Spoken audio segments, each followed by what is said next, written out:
For me, the best part about the KLR 650 is that it can do anything. And a lot of people say, you know what, it can do anything, but it can't do any one of those things really well. But I feel that the bike can be molded into something that's purpose-built. So today, let's take a look at an ADV variant of the KLR 650.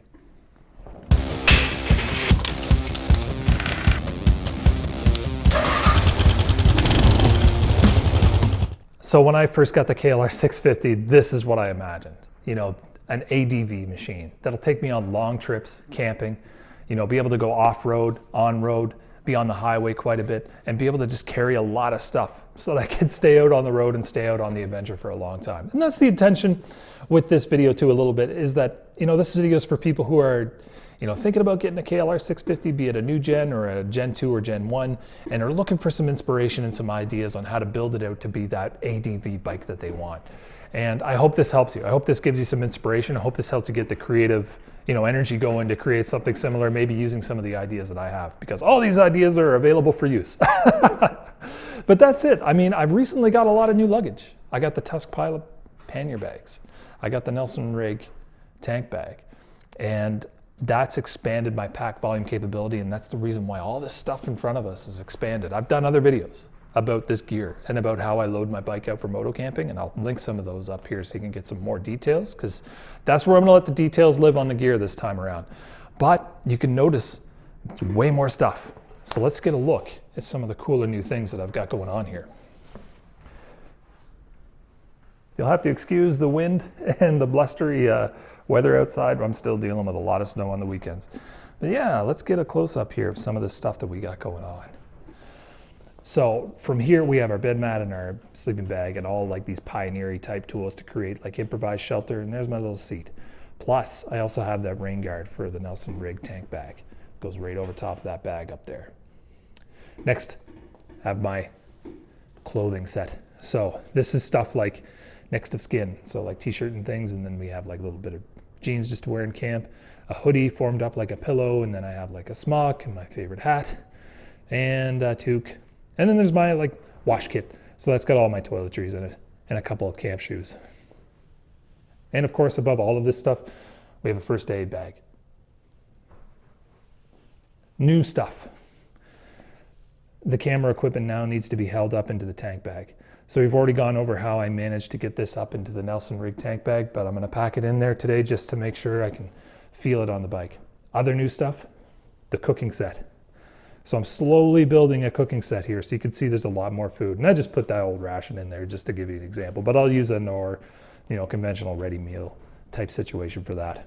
The cook set itself, I mean, I'm gonna be honest with you, this is no Sea to Summit kit. But whenever I start doing new things, I don't buy really expensive kit. I get the learning curve out on the junk kit and break it, and then treat myself to new kit when I deserve it.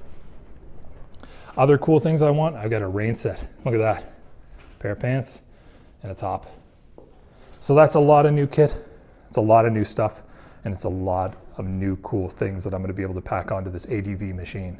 So let's get it in there.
So let's talk a little bit about the way I pack this up.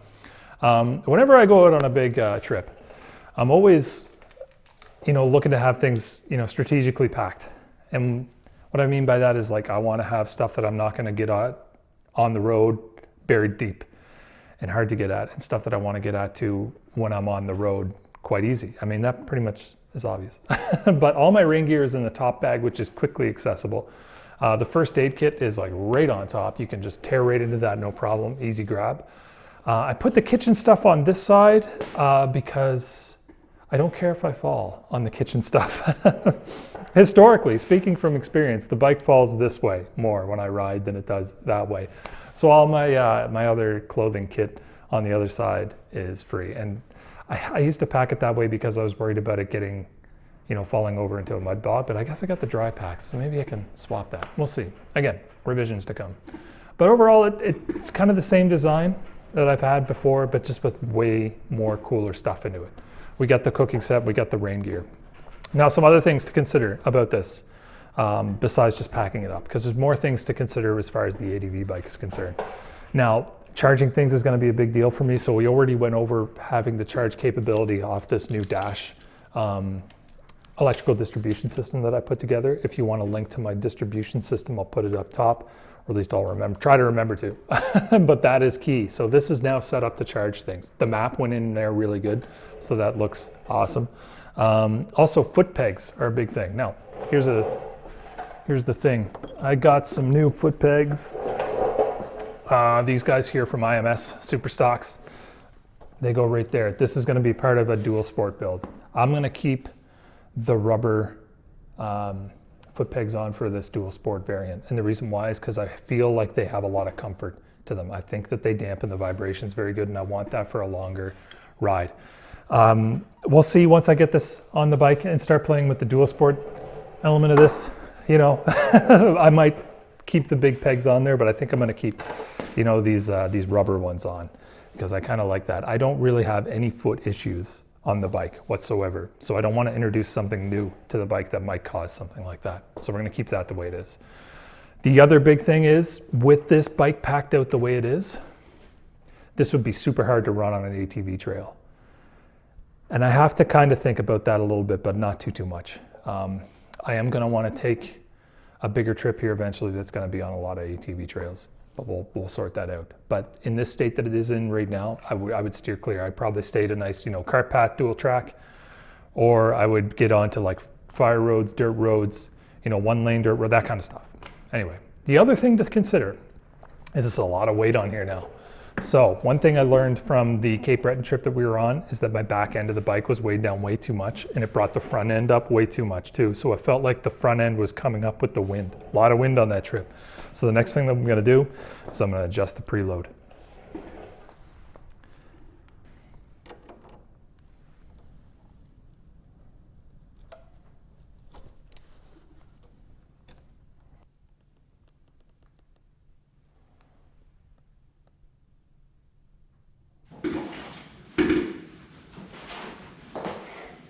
All right, watch the sag for me on this one.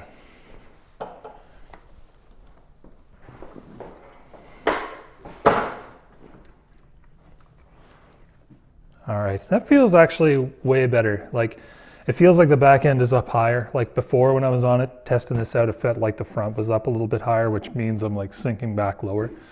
So I think that's where I'm gonna start. Because whenever you're dealing with like preload and damping and shocks and things like that, it's always gonna be like, you gotta kind of play with it to get an idea. But of course it's storming and snowing out, so I can't really get it out there. I wish I could get this out on the road. But man, anyway, I will 110% take advice that is given in the comments about preload.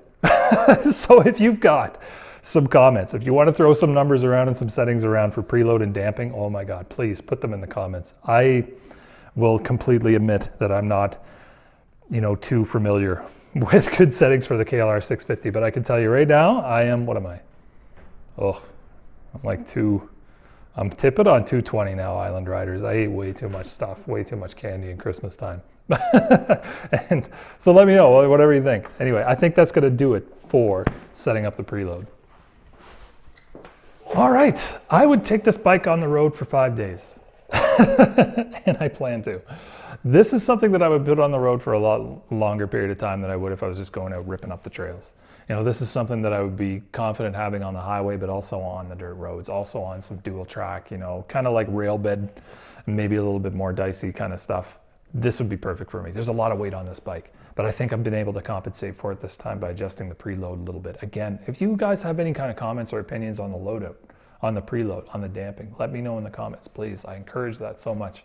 The comment sections of these videos are like where we all like collect to get and make our like kits and our bikes and our adventures way better. So I encourage that by all means. Anyway, I think this is gonna do it for me though. I'm gonna tear this down because this was just kind of like an exercise in wishing that the next riding season was here. But alas, you know, there's like snow and blustery wind out there.